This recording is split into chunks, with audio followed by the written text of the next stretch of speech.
ओम श्री बृहस्पतये नमः। आप सभी को कृष्ण जन्माष्टमी की हार्दिक शुभकामनाएं। आज कृष्ण जन्माष्टमी है और बृहस्पतिवार भी है, तो आप पर और आपके पूरे परिवार पर भगवान श्री कृष्ण और विष्णु भगवान की कृपा बनी रहे। चलिए शुरू करते हैं बृहस्पतिवार व्रत कथा। बृहस्पतिवार के दिन जो भी व्यक्ति पूरी श्रद्धा और भक्ति के साथ बृहस्पति देव की पूजा आराधना करता है या कथा सुनता है या दूसरे को सुनाता है, उसकी सारी मनोकामनाएं पूर्ण होती है और भगवान बृहस्पति देव की उस पर कृपा बनी रहती है। चलिए सुनते हैं बृहस्पतिवार व्रत कथा। कथा शुरू करने से पहले कमेंट बॉक्स में लिखें जय हरि विष्णु। पौराणिक कथा के अनुसार प्राचीन समय की बात है। भारतवर्ष में एक राजा राज्य करता था। वो बड़ा ही प्रतापी और दानी था। वह नित्य प्रति मंदिर में भगवत दर्शन करने के लिए जाता और ब्राह्मणों और गुरु की सेवा किया करता। उसके द्वार से कोई भी याचक निराश होकर नहीं लौटता। वह प्रत्येक गुरुवार को व्रत रखता एवं पूजन करता, गरीबों की सहायता करता, परंतु यह सब बातें उसकी रानी को बिल्कुल अच्छी नहीं लगती थी। वह न तो व्रत करती और न ही किसी को एक भी पैसा दान में देती थी। वह राजा से भी ऐसा करने को मना किया करती थी। एक समय की बात है, राजा शिकार खेलने के लिए वन को चले गए।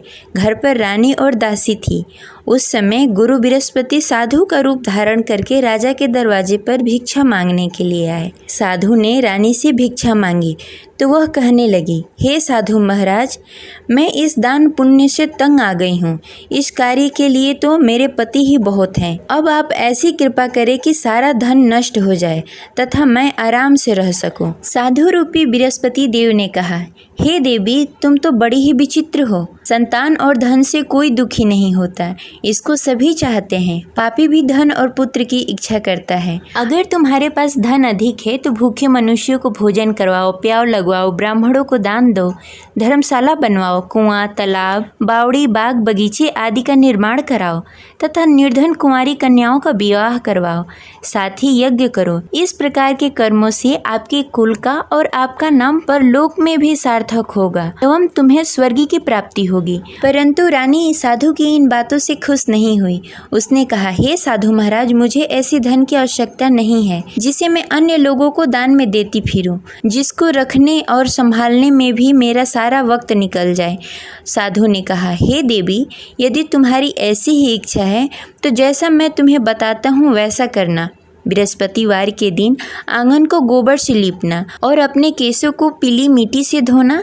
केशों को धोते समय स्नान करना। राजा से कहना कि वो हजामत कराए। भोजन में मांस मदिरा खाना, कपड़े धोबी को धोने के लिए देना।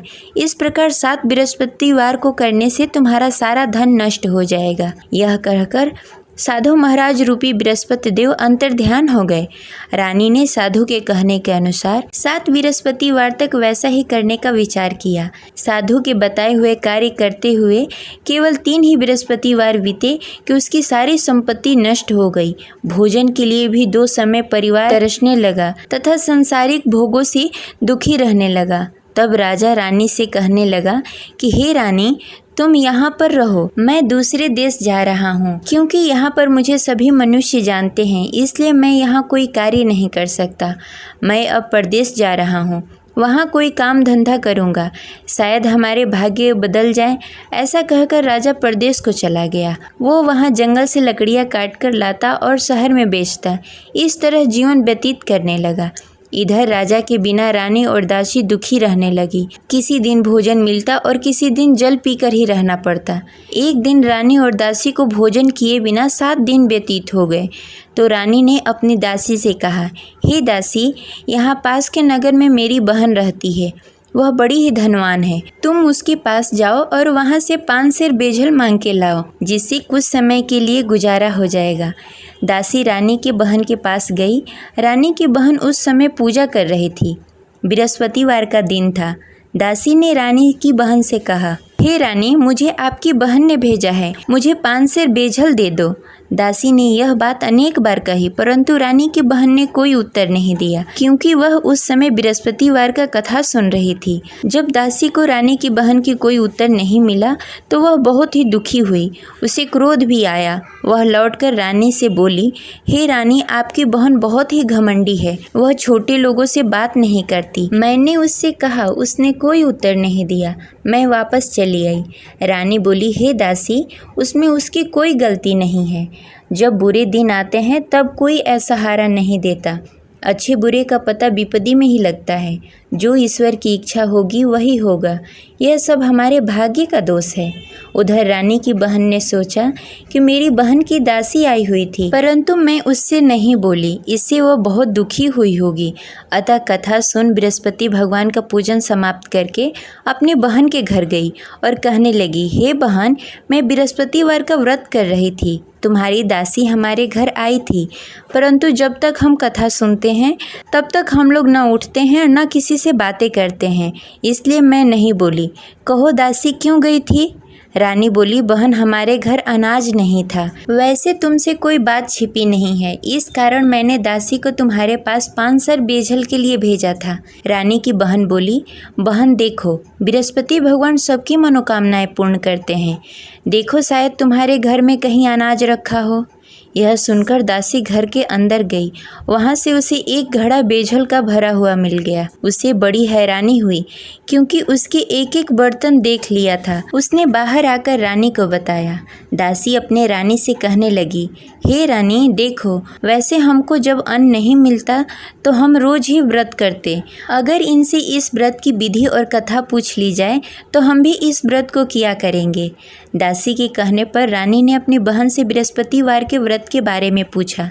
उसकी बहन ने बताया, हे रानी बहन, बृहस्पतिवार को सूर्योदय से पूर्व उठकर स्नान आदि से निवृत्त होकर बृहस्पतिवार का व्रत करना चाहिए, लेकिन उस दिन सिर नहीं धोना चाहिए। बृहस्पतिवार के व्रत में चने की दाल और मुनक्के से विष्णु भगवान और केले के वृक्ष की जड़ की पूजन करनी चाहिए तथा दीपक जलाएं। उस दिन एक ही समय भोजन करें। भोजन पीले खाद्य पदार्थ का करें तथा कथा सुनें। इस प्रकार करने से गुरु भगवान प्रसन्न होते हैं और अन्न पुत्र धन देते हैं। इस प्रकार व्रत और पूजन की विधि बताकर रानी की बहन अपने घर को लौट गई। रानी और दासी दोनों ने ही निश्चय किया कि वे बृहस्पति भगवान का पूजन जरूर करेंगी। 7 दिन बाद जब बृहस्पतिवार आया तो दोनों ने व्रत रखा। घुड़सार में जाकर चना और गुड़ बीन लाई तथा उसकी दाल से केले की जड़ में विष्णु भगवान का पूजन किया। अब भोजन कहाँ से आए? दोनों बड़ी ही दुखी हुई, परंतु उन्होंने व्रत किया था, इस कारण बृहस्पति देव भगवान प्रसन्न थे। वे एक साधारण व्यक्ति के रूप में 2 थालों में सुंदर पीला भोजन लेकर आए और दासी को देकर बोले, हे दासी, यह भोजन तुम्हारे और रानी के लिए है, तुम दोनों करना। दासी भोजन पाकर बड़ी ही प्रसन्न हुई और रानी से बोली, रानी जी, भोजन कर लो। रानी को भोजन आने के बारे में कुछ पता नहीं था, इसलिए वह दासी से बोली, जा तू ही भोजन कर ले, क्योंकि तू हमारी व्यर्थ में हंसी उड़ाती है। दासी बोली, एक व्यक्ति अभी भोजन देकर गए हैं। रानी कहने लगी, वह भोजन तेरे लिए दे गए होंगे, तू ही भोजन कर ले। दासी ने कहा, वह व्यक्ति हम दोनों के लिए भोजन की थाली लेकर आए हैं, इसलिए मैं और आप दोनों ही साथ भोजन करेंगी। फिर दोनों ने गुरु भगवान का नमस्कार किया और भोजन प्रारंभ किया। उसके बाद से वे प्रत्येक बृहस्पतिवार को गुरु भगवान का व्रत और पूजन करने लगी। बृहस्पति भगवान की कृपा से उसके पास धन हो गया, परंतु रानी फिर पहले की तरह आलस्य करने लगी। तब दासी बोली, देखो रानी, तुम पहले भी इस प्रकार का आलस करती थी। तुम्हें धन को रखने में कष्ट होता था, इस कारण सभी धन नष्ट हो गए। अब गुरु भगवान की कृपा से धन मिला है तो फिर तुम्हें आलस्य होता है।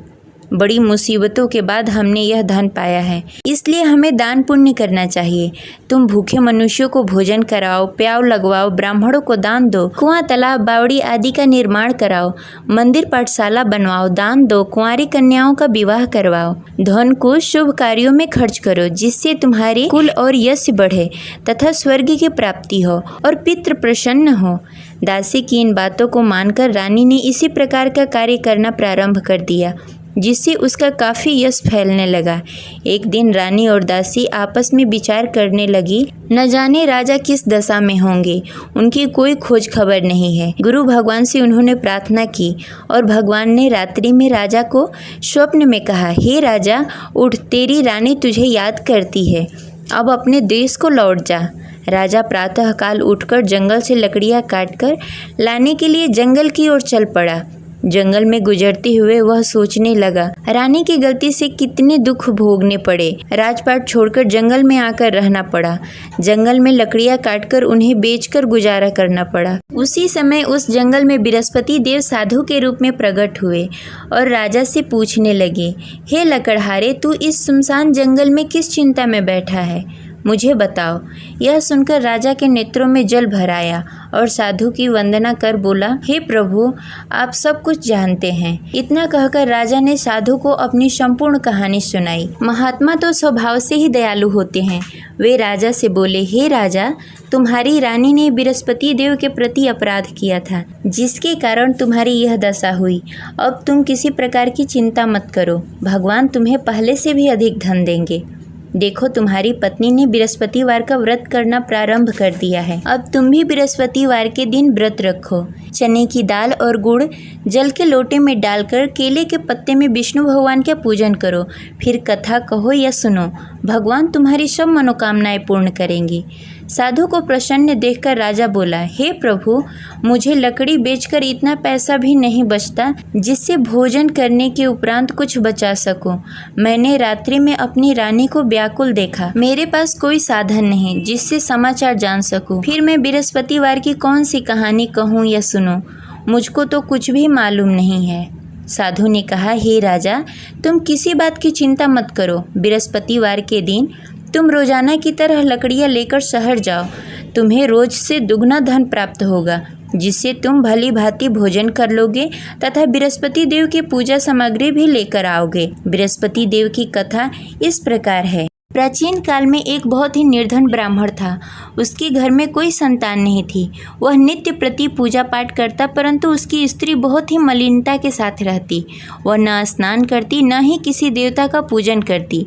प्रातःकाल उठते ही सर्वप्रथम भोजन करती, बाद में कोई अन्य कार्य करती। ब्राह्मण देवता बहुत ही दुखी रहते थे। पत्नी को बहुत समझाते, किंतु उसका कोई परिणाम नहीं निकलता। भगवान की अनुकंपा से एक समय ब्राह्मण की पत्नी गर्भवती हुई और 10वें महीने एक सुंदर कन्या को जन्म दिया। निर्धन ब्राह्मण कन्या के जन्म से बहुत दुखी हुआ। धीरे धीरे ब्राह्मण की कन्या बड़ी होने लगी। बचपन से ही उस कन्या की रुचि भगवान विष्णु की पूजा में थी। वह प्रातः उठती, स्नान ध्यान करती, उसके बाद भगवान विष्णु की पूजा करती और मंदिर में जाती। बृहस्पतिवार को व्रत करके विधि विधान पूर्वक पूजा पाठ करती। पूजा पाठ के बाद वह पढ़ने के लिए पाठशाला जाती। घर से चलते समय वह मुट्ठी भर जौ साथ में लेकर जाती और पाठशाला के रास्ते में थोड़ी थोड़ी जौ गिराते जाती। जब पाठशाला से लौटकर आती, जौ के दाने सोने में बदल जाते। लड़की सभी सोने के दाने बीन लाती। एक दिन जब वह सोने के दानों को साफ कर रही थी, तो उसकी माँ ने कहा, बेटी, सोने के दाने साफ करने के लिए सोने का सूप भी होना चाहिए। अगले दिन बृहस्पतिवार था। उसने भगवान बृहस्पति देव की पूजा करते हुए प्रार्थना की, हे भगवान, यदि मैंने आपका व्रत विधि विधान से किया हो तो मुझे सोने का सूप दे दो। भगवान बृहस्पति देव ने उसकी मनोकामना पूरी करने का वचन दिया। पाठशाला से लौटते समय उसने रास्ते में सोने का सूप पड़ा हुआ मिला। घर लौटकर सोने का सूप अपनी माँ को दिखाकर वह सोने के दाने साफ करने लगी। उसी समय नगर का राजकुमार उसके घर के पास से गुजर रहा था। उस सुंदर लड़की को सोने के सूप में जौ साफ करते देख राजकुमार उस पर मोहित हो गया। राजकुमार ने अपने पिता से उस लड़की से विवाह करने की इच्छा प्रकट की। तो राजा ने ब्राह्मण को महल में बुलाकर राजकुमार से उसकी लड़की के विवाह की बात कही। ब्राह्मण तैयार हो गया। धूमधाम से उस लड़की का विवाह राजकुमार से हो गया। दुल्हन बनकर ब्राह्मण की लड़की महल में चली गई। लड़की के चले जाने से ब्राह्मण फिर से निर्धन हो गया।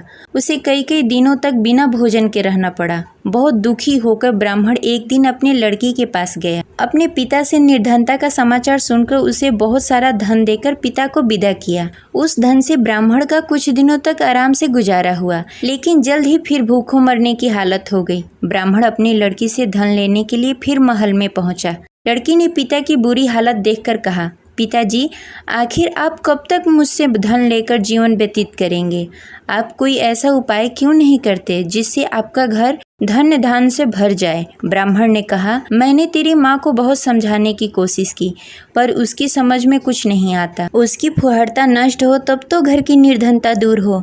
तब कुछ सोचकर लड़की ने पिता से कहा, पिताजी, आप कुछ दिनों के लिए माँ को मेरे पास छोड़ जाओ। तब कुछ सोचकर ब्राह्मण ने पत्नी को लड़की के पास महल में छोड़ दिया। लड़की ने अपनी माँ से कहा, माँ तुम कल प्रातः उठकर स्नान आदि करके भगवान विष्णु की पूजा करना। पूजा करने से तुम्हारी निर्धनता अवश्य दूर हो जाएगी। लेकिन उसकी माँ ने उसकी कोई बात नहीं मानी। तब क्रोधित होकर लड़की ने अपनी माँ को एक कक्ष में बंद कर दिया। सूर्योदय के समय माँ को उठाकर जबरदस्ती उसे स्नान आदि करवाया। फिर मंदिर में ले जाकर भगवान बृहस्पति देव की पूजा करवाई। कुछ दिनों तक ऐसा करने से माँ की बुद्धि में कुछ परिवर्तन हुआ और वह स्वयं बृहस्पतिवार का व्रत रखने लगी। उसके व्रत करने से ब्राह्मण के घर की निर्धनता दूर हो गई और भगवान विष्णु की अनुकंपा हुई और दोनों पति पत्नी धन संपत्ति पाकर आनंद पूर्वक जीवन व्यतीत करते हुए विष्णु धाम को चले गए। लकड़हारा बने राजा ने उस साधु से भगवान विष्णु देव की यह कथा सुनकर बृहस्पतिवार का व्रत करना शुरू कर दिया और भगवान विष्णु की पूजा करने लगा। उस दिन से उसके सभी क्लेश दूर हो गए। लेकिन अगले बृहस्पतिवार को कामकाज में अधिक व्यस्त होने के कारण उसने भगवान बृहस्पति देव का व्रत नहीं किया। भगवान बृहस्पति देव लकड़हारे से क्रोधित हो गए और उसे भूल की सजा दी। उस दिन नगर के राजा ने नगर में घोषणा करके सबको सूचित किया कि प्रत्येक नागरिक मेरे महल में भोजन करने आए। जो नहीं आएगा उसे अपराधी मानकर भारी दंड दिया जाएगा। लकड़हारा बने राजा ने उस नगर के राजा की घोषणा तो सुनी, लेकिन जंगल से लकड़ी काटकर लाने और उसे बेचने में देरी हो जाने के कारण वह समय पर महल में भोजन करने नहीं पहुंच सका। अतः राजा के सैनिक लकड़हारे को पकड़कर महल में ले गए। राजा ने उसे महल के एक कक्ष में बैठाकर भोजन कराया। उस कक्ष में एक खुट्टी पर रानी का सोने का हार लटका हुआ था। लकड़हारा अकेला उस कक्ष में भोजन कर रहा था। तभी उसने एक आश्चर्यजनक घटना देखी। देखते ही देखते वह खुटी हार को निगल गई। थोड़ी देर बाद जब राजा ने हार को गायब देखा तो लकड़हारे को कारावास में डाल दिया। लकड़हारा मन ही मन अपने भाग्य को कोसने लगा। तभी उसे जंगल में मिले साधु का स्मरण हुआ। थोड़ी देर में भगवान बृहस्पति देव सन्यासी के रूप में उसके सामने प्रकट हुए और कहा, हे लकड़हारे, तूने भगवान बृहस्पति देव की पूजा नहीं की, इसी कारण तुम्हें कष्ट हो रहा है। लेकिन अब चिंता मत करो, बृहस्पतिवार के दिन कारागार के दरवाजे पर तुम्हें कुछ पैसे पड़े हुए मिलेंगे। उन पैसों से भगवान बृहस्पति देव का व्रत करके उनकी पूजा करोगे तो तुम्हारे सारे दुख दूर हो जाएंगे। फिर बृहस्पतिवार के दिन दरवाजे पर पड़े पैसे राजा को मिले, जिससे उसने चने की दाल, गुड़, मुनक्का मंगाकर भगवान बृहस्पति देव की कथा कही और व्रत किया, जिससे भगवान बृहस्पति देव प्रसन्न होकर उस नगर के राजा को स्वप्न में लकड़हारे को मुक्त करने को कहा। सुबह राजा ने आकर अपने कक्ष में देखा कि खूंटी पर हार टंगा हुआ है। राजा ने लकड़हारे को मुक्त कर दिया, उसे धन और आभूषण देकर विदा किया।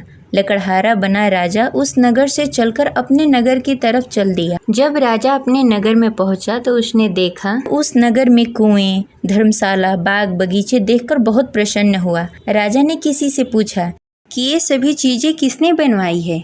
उस व्यक्ति ने कहा कि ये सभी चीजें रानी और दासी ने बनवाया है। फिर राजा महल की तरफ चले गए। रानी ने राजा को देखा तो भव्य स्वागत किया। फिर राजा और रानी साथ साथ रहने लगे। फिर कुछ दिनों के बाद बृहस्पति देव की कृपा से राजा और रानी को पुत्र प्राप्त हुआ और राजा और रानी इसी प्रकार भगवान बृहस्पति देव का पूजा अर्चना करते रहे और सुखी जीवन व्यतीत करते रहे। बृहस्पति देव सभी की मनोकामनाएं पूर्ण करते हैं। जो भी व्यक्ति बृहस्पतिवार के दिन पूरी श्रद्धा और भक्ति के साथ बृहस्पति देव की पूजा अर्चना करता है तथा व्रत का पालन करता है और कथा पढ़ता है या सुनता है या किसी और को सुनाता है, उनकी सभी मनोकामनाएं बृहस्पति देव पूर्ण करते हैं। जिस प्रकार बृहस्पति देव ने राजा और रानी की मनोकामनाएं पूर्ण की, उसी प्रकार बृहस्पति देव सभी की मनोकामनाएं पूर्ण करते हैं। जय बृहस्पति देव।